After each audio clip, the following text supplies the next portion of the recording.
Assalamualaikum warahmatullahi wabarakatuh. Alhamdulillahirabbil alamin, wassalatu wassalamu ala asyrofil anbiya'i wal mursalin sayyidina wa maulana Muhammadin wa ala alihi wa ashabihi ajmain. Puji syukur kita haturkan kehadirat Allah Subhanahu wa Ta'ala. Pada malam ini kita dapat bermuwajahah hadir bersama-sama dalam kajian filsafat moral atau etika Islam di masjid kampus ini, laboratorium Masjid Sunan Kalijaga. Semoga kehadiran kita di tempat ini mendapatkan berkah, mendapatkan ridho dan mendapatkan pahala dari Allah Subhanahu wa Ta'ala.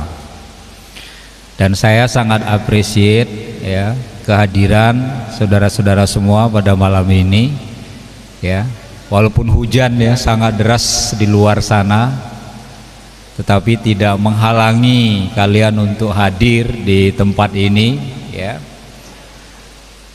Dan kehadiran ini tentu saja sebagai ajang thalabul ilmi dan juga ajang silaturahmi. Salawat dan salam talba pula kita haturkan kepada junjungan kita Nabiullah Muhammad sallallahu alaihi wasallam. Beliau adalah suri tauladan yang selayaknya kita tiru, kita jadikan sebagai role model dalam kehidupan kita, dan kita praktekkan dalam kehidupan kita perilaku beliau. Kebetulan tema kita hari ini adalah etika terapan, menerapkan nilai-nilai etis dalam kehidupan kita itu seperti apa. Ini yang hadir semua sehat ya? Sehat ya, alhamdulillah ya.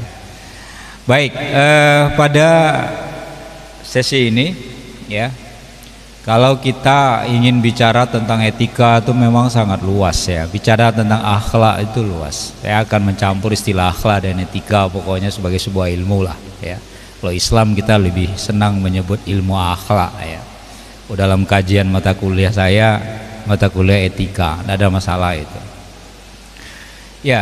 Kalau kita membahas etika terapan atau applied ethic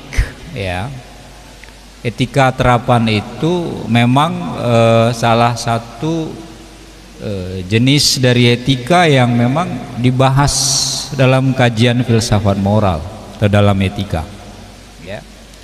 Secara garis besar, etika terapan itu penerapan teori-teori etika secara lebih spesifik, baik pada domain private ataupun publik.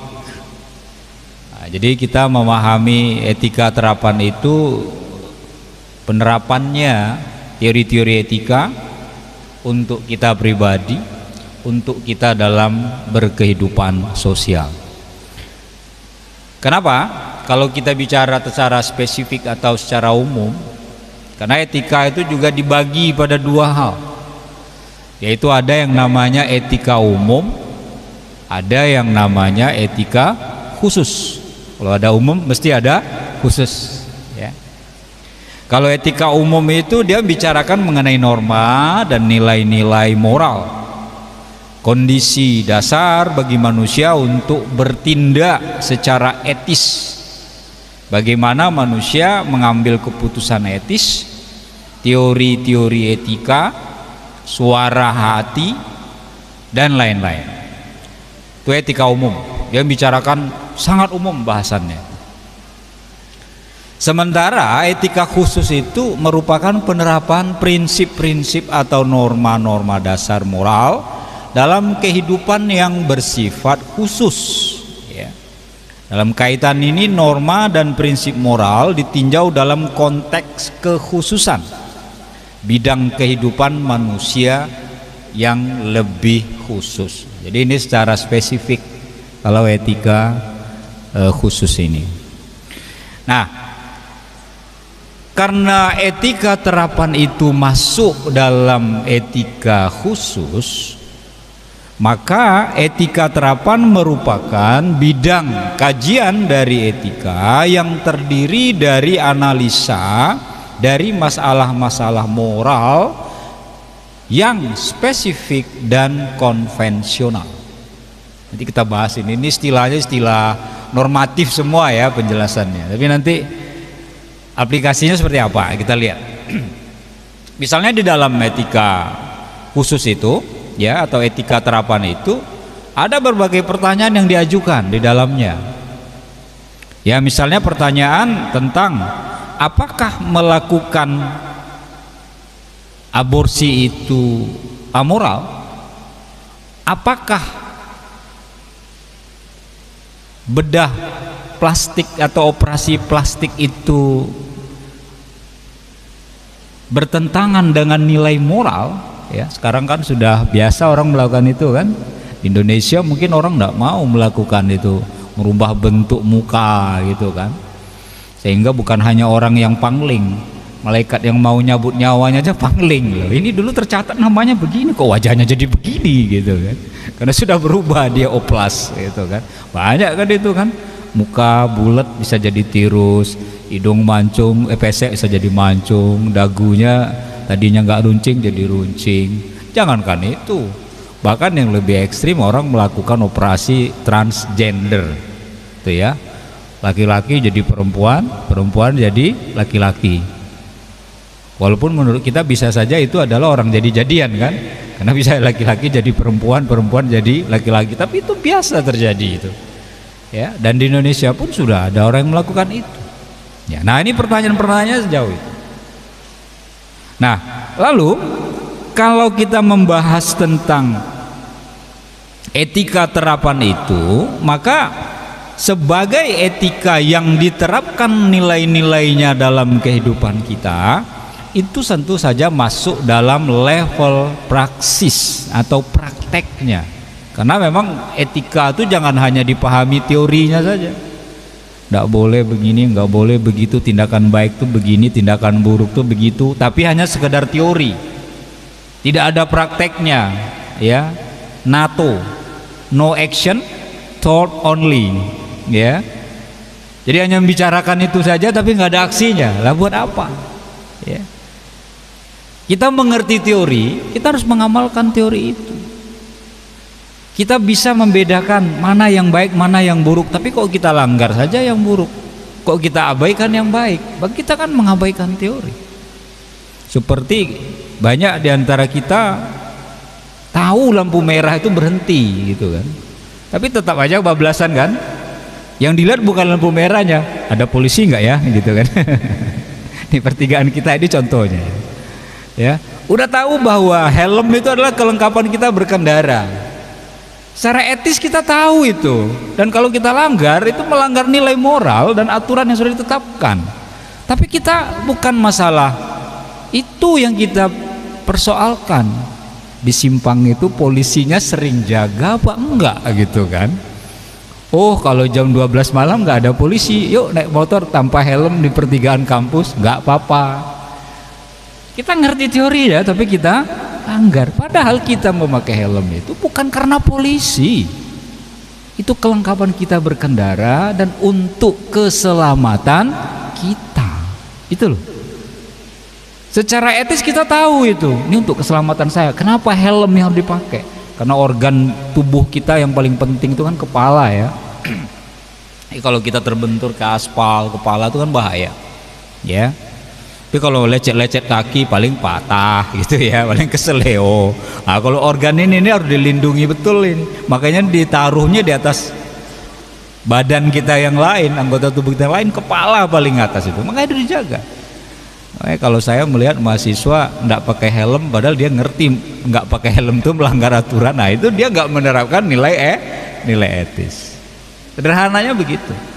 Kenapa? Karena berbagai persoalan praktis ya, nilai-nilai atau norma-norma baik yang dipraktekkan ya, jangan sampai kita abaikan. Sederhananya begitu. Lalu kemudian etika sebagai praktis ini kita praktekkan dalam kehidupan kita, sama artinya dengan moral atau moralitas, yaitu apa yang harus dilakukan, apa yang tidak boleh dilakukan, apa yang pantas dilakukan, apa yang tidak pantas dilakukan. Disinilah kita diajarkan dalam beretika. Kalau hanya sekedar tahu lalu kita labrak sajalah, buat apa? Kita tahu tapi tidak mengamalkannya.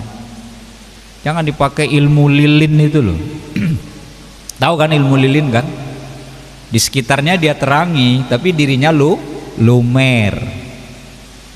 Mestinya kita tuh menerangi orang lain, tapi juga menerangi diri kita juga, dan diri kita jangan sampai hancur. Dan dalam bertindakan itu kita tentu tahu bahwa dengan mempelajari etika kita bisa membedakan, oh ini perbuatan baik, ini perbuatan buruk, dan tentu menyesuaikan dengan norma-norma yang ada di masing-masing tempat tinggal kita. Karena etika itu sendiri ada norma ya. Jadi kalau misalnya Anda di Jogja, kalau di Jogja itu ketemu orang di tetangga kita, kita papasan, kita saling menyapa biasa ya, kulo nyuwun sewu, walaupun nggak dikasih duit 1000 tetap aja bilang nyuwun sewu, minta 1000 ya, etikanya begitu. Tapi kalau kalian di Jakarta misalnya ketemu tetangga sebelah rumah aja kita nanya, Pak kenal dengan ini nggak tahu gua, gitu aja dia bilang. Dan kalau kita papasan di gang atau nggak kenal juga nggak apa-apa, biasa orang. Tapi kalau kita di Jogja nih, itu norma etiknya begitu. Kalau di sini kalau kita ingin mempraktekannya, bahkan membahasakan atau berkomunikasi dengan orang lain juga pun kita menggunakan bahasa yang mengandung nilai-nilai etis yang dianut oleh masyarakat Jogja. Kalian sesama seusia kalian, bahasa Jawa manggil kamu dengan kowe itu enggak apa-apa. Kowe piye kabare? Apik toh? Itu biasa. Jangan nanti ketemu sama kakek-kakek Simbah ya, lalu ngomong kowe sama Simbah. Piye Mbah, kowe iki sehat toh Mbah? Tak boleh kita ngomong seperti itu. Kita nggak ngerti penerapan nilai etisnya. Orang yang lebih tua dari kita tidak boleh menggunakan bahasa ngoko atau bahasa kasar, tapi kita memakai bahasa kromo. Prepun Mbah, kabare sehat toh Mbah? Itu waras toh Mbah? Waras itu ternyata menunjukkan orang sehat ya. Kalau waras itu biasanya kan orang yang lawan dari kata tidak waras ya. Ada norma etisnya. Nah inilah yang harus kita praktekkan dalam kehidupan kita itu.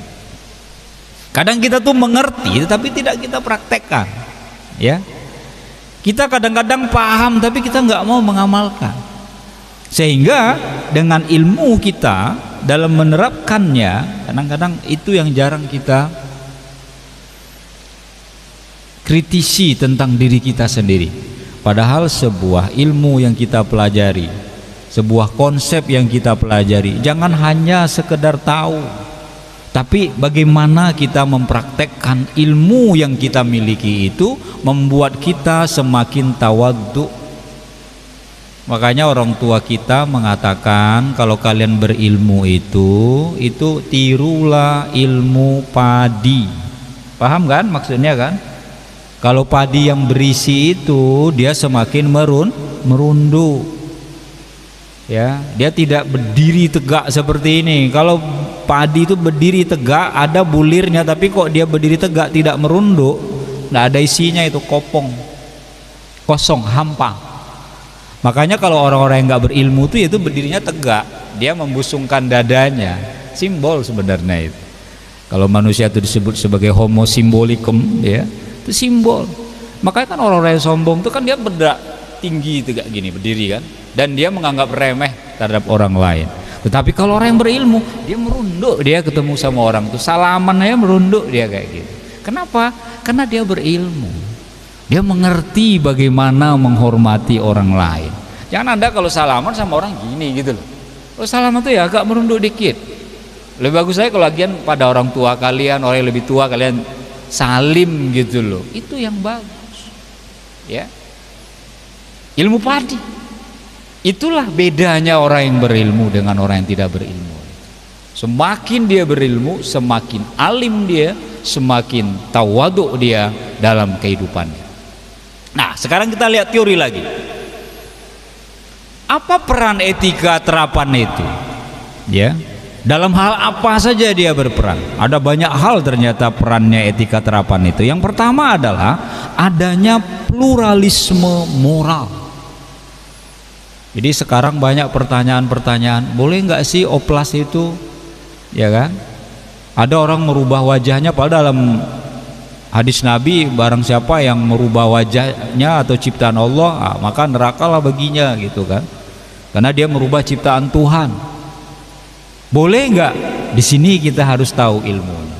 Kalau operasi plastik dilakukan karena sebelumnya by accident, karena terjadi kecelakaan, itu boleh, ya. Contohnya apa?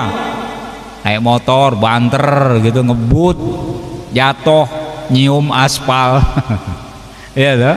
Otomatis mukanya luka dan lecet, sehingga untuk pemulihannya dioperasi plastik, boleh karena by accident. Atau ada lagi, kalian pernah dengar kasus orang yang disiram, dua lama itu, mukanya dengan air keras oleh suaminya.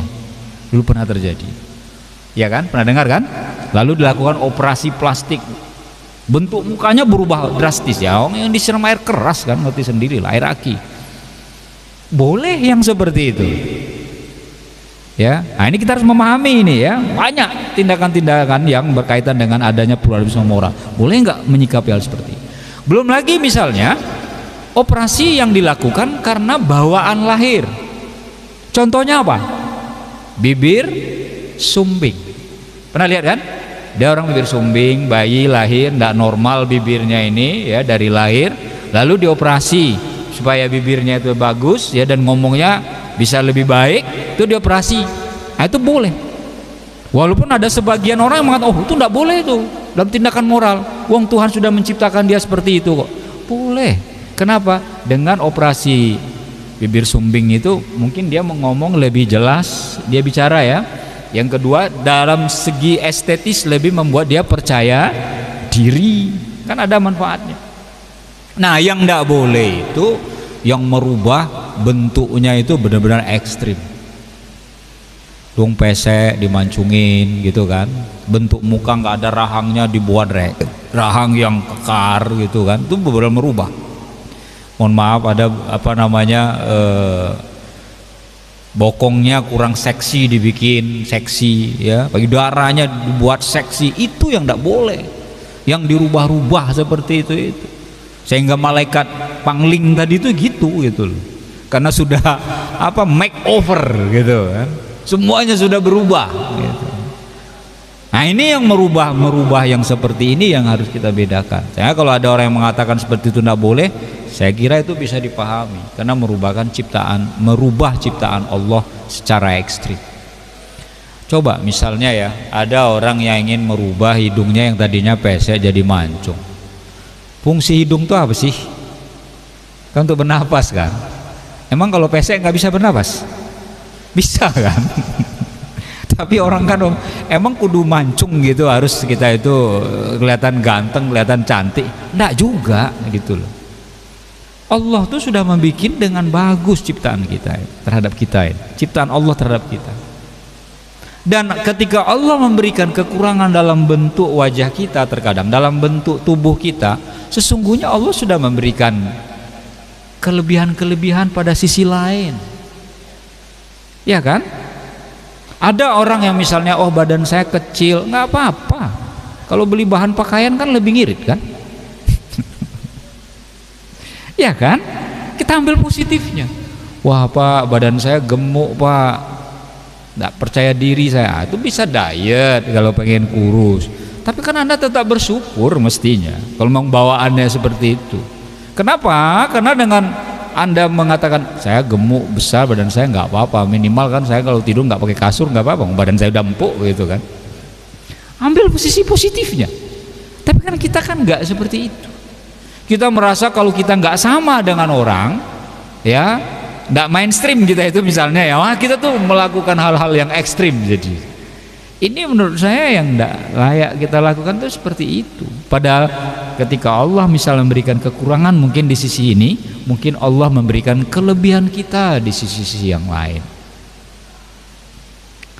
Albert Einstein, Anda tahu kan apa nama teorinya?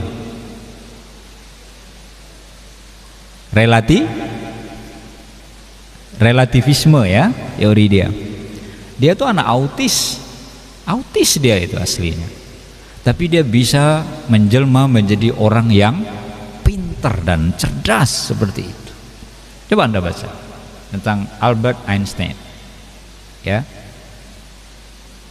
Dengan kekurangannya itu ada kelebihan dia. Begitu juga sebenarnya kita. Ketika kita misalnya memiliki kekurangan, kita memiliki kelebihan. Anda tahu penakluk dari Perancis, ya? Siapa yang terkenal di Eropa, yang menaklukkan Eropa? Bonaparte, ya, Napoleon Bonaparte. Badannya nggak seperti orang Eropa, kecil badannya, tetapi kecil badannya itu, ya, nggak seperti layaknya badan orang Eropa. Dia adalah seorang yang mampu menaklukkan sebagian besar kawasan-kawasan di Afrika dan di Eropa.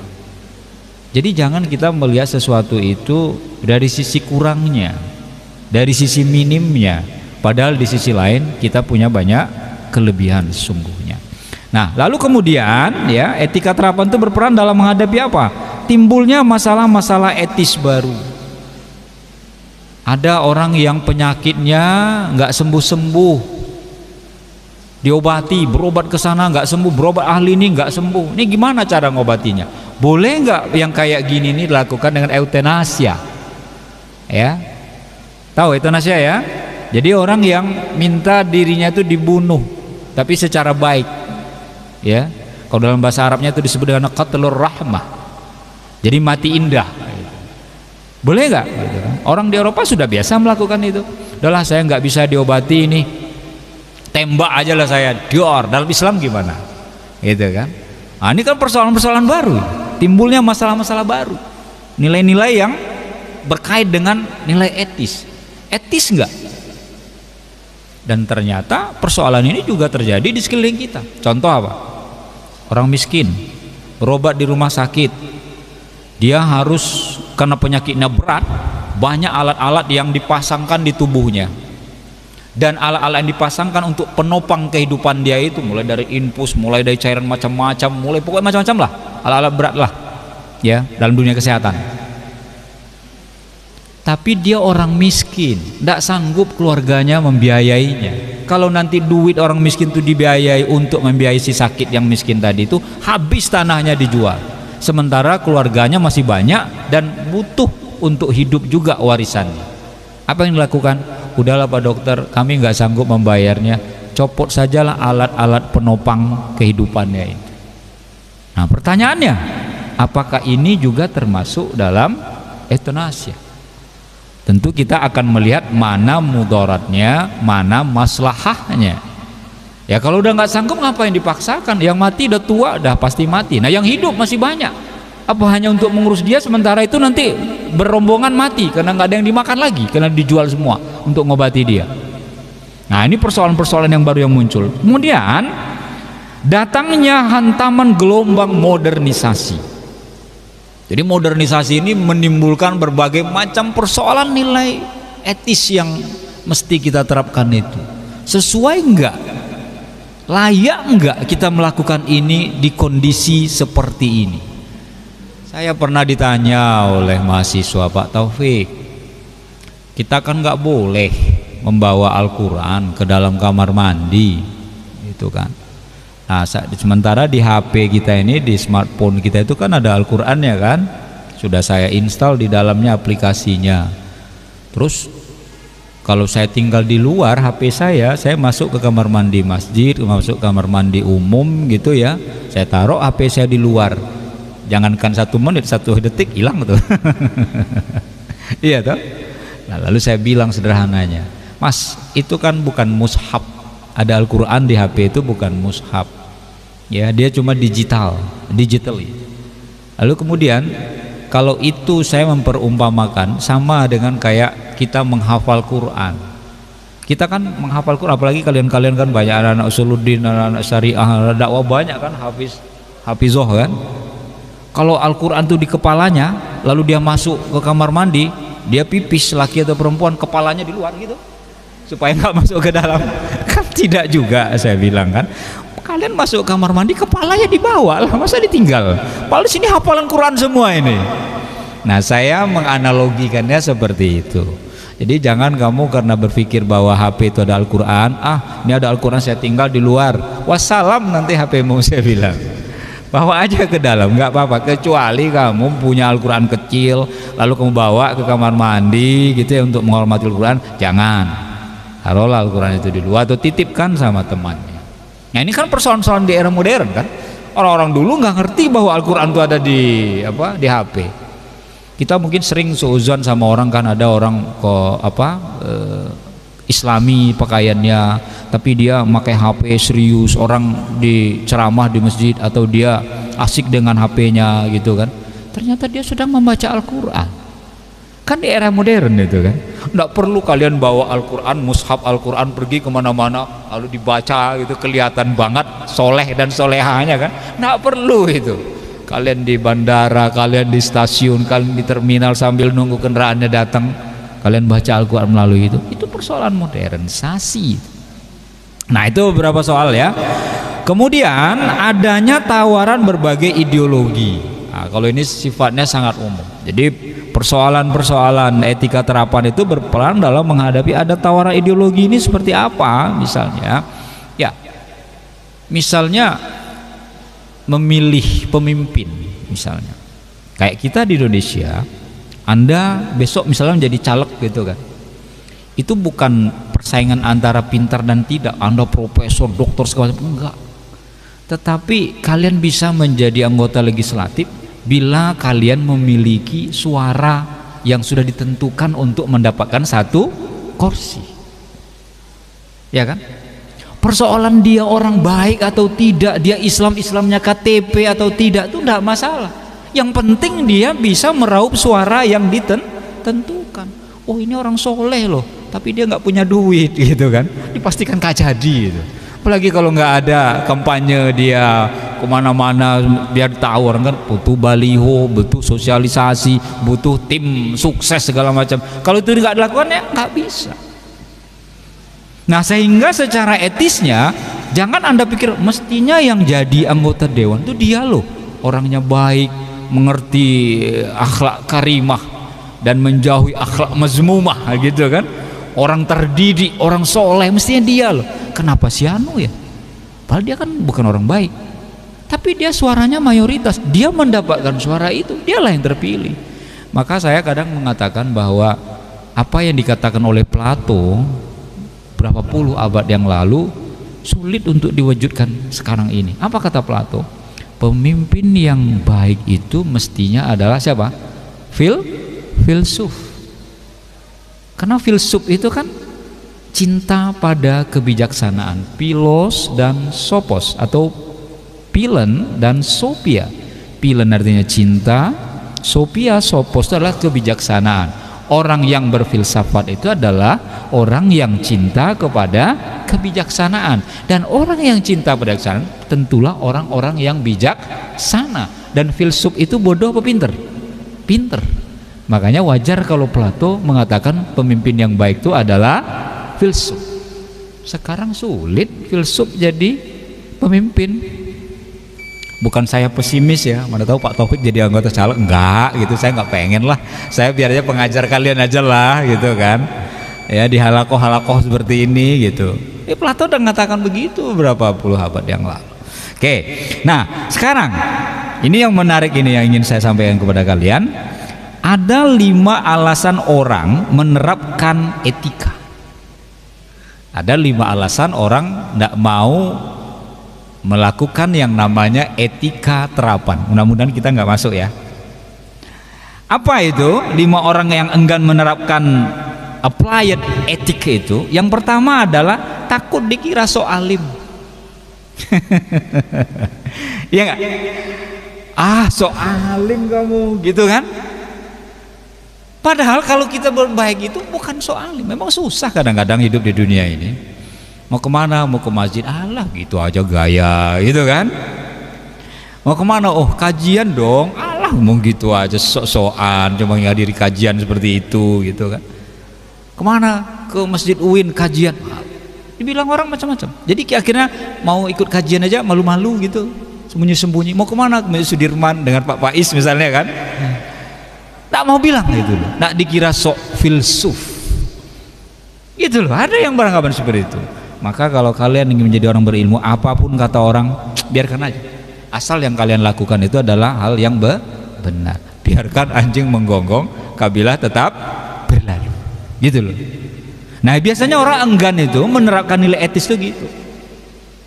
Mau kemana ini? Kuliah.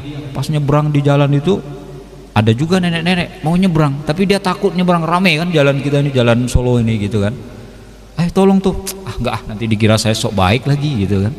Ini nggak benar ini. Akhirnya perbuatan baik yang mestinya kita lakukan tidak jadi kita terapkan. Kenapa? Karena kita takut dikira sok alim. Itu yang pertama. Yang kedua, kebaikannya disalahgunakan. Jadi orang yang applied etik, ya, menerapkan nilai-nilai etik itu, dia pernah berbuat baik, tapi pernah juga dikecewakan.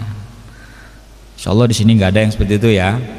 Pernah menyayangi seseorang, someone gitu ya, taunya di belakang main gitu ya dengan yang lain, jahat gitu kata kalian misalnya. Nah, akhirnya biasanya apa? Dia nggak mau lagi, kapok saya menjadi orang baik gitu. Nah ini jangan ini seperti itu. Karena memang kita suka begitu, melakukan kebaikan tetapi kebaikan kita disalahgunakan oleh orang lain, ya. Kejujuran kita kadang-kadang disalahgunakan oleh orang lain, dan itulah yang salah satu penyebab orang enggan menerapkan nilai-nilai etika itu, ya. Nah maka kalau kita misalnya pernah berbuat baik lalu disalahgunakan kebaikan kita oleh orang lain, jangan kita tuh kapok gitu loh. Kan sering kan kita lihat, saya nggak melihat sih, mendengar, dan itu dialami oleh saudara saya. Ada saudara saya yang ngalami, anak yatim loh saudara saya itu. Dia berangkat sekolah ke SMA-nya, saat di jalan dia, namanya anak muda ya, kecelakaan, kemudian ditolong oleh orang. Saat ditolong tuh apa? Oh ya, ini bawa ke rumah sakit, bawa ya, namanya anak muda ya, laki-laki, cowok, anak SMA, terus bawa ke rumah sakit, nih mobilnya ini, tolong di stop lah mobil. Tapi saudara saya itu motornya nggak tahu siapa yang bawa. Di jok motor itu ada duitnya yang dia dapat dari lomba kegiatan apa gitu, ada duit di joknya, hilang juga. Dompetnya raib juga. Dia bawa sih ke rumah sakit, ada yang bawa, tapi kendaraannya hingga saat ini nggak tahu keberadaannya, termasuk duitnya. Kalau kita kapok akhirnya kan ketika ditolong, oh jangan usah, saya bisa sendiri, jangan ditolong, gitu akhirnya kita kan. Enggak, kita tetap lihat. Makanya kalau kita misalnya mendapat musibah atau apa, kita tuh harus tetap sadar, motor saya mau dibawa kemana, siapa yang bawa? Ya karena kita harus dalam keadaan sadar. Makanya kalau kita kecelakaan atau apapun itu, kita tetap fokus ya. Jadi kalau kalian misalnya kecelakaan atau ditabrak orang umpama, walaupun jangan nabrak siapa, mobilnya harus fokus, lihat mobil. Kalau dia tabrak alali, lihat plat kendaraannya, bisa dicatat. Nah kalau kalian catat, nanti kalau dia nggak tanggung jawab, umumkan aja di media, gampang itu, atau laporkan pada polisi. Tapi kalau kita yang namanya kecelakaan kadang nggak sampai begitu ya, karena memang suka kebaikan-kebaikan yang menurut kita tuh baik, tapi jarang orang melakukan yang baik, dan sering digunakan pura-pura nulung tapi mentung gitu loh ya. Nah jadi kebaikan yang disalahgunakan. Yang ketiga, pernah melakukan kebaikan tapi diremehkan. Nah ini sakit juga ini ya, kita dibikinnya. Kita melakukan kebaikan tapi diremehkan, nggak dianggap. Alah kayak gitu aja minta dipuji gitu kan. Apa sih pertolonganmu, bantuanmu kecil sebegitu, nggak pengaruh apa-apa buat saya. Padahal bantuan orang, pertolongan orang, jangan lihat kecil besarnya. Hargai setiap bantuan yang dilakukan orang lain. Dan biasanya orang enggan menerapkan nilai-nilai etis itu salah satu penyebabnya adalah pernah melakukan kebaikan namun diremehkan atau dikecewakan, dianggap remeh sama orang lain, padahal yang dia lakukan adalah hal yang terbaik. Kamu nggak ada jasanya sama saya kok, kamu nggak berperan apa-apa kok, gitu kan. Ada sebagian orang kayak gitu, itu akhirnya dia apa, kapok menjadi orang baik gitu loh.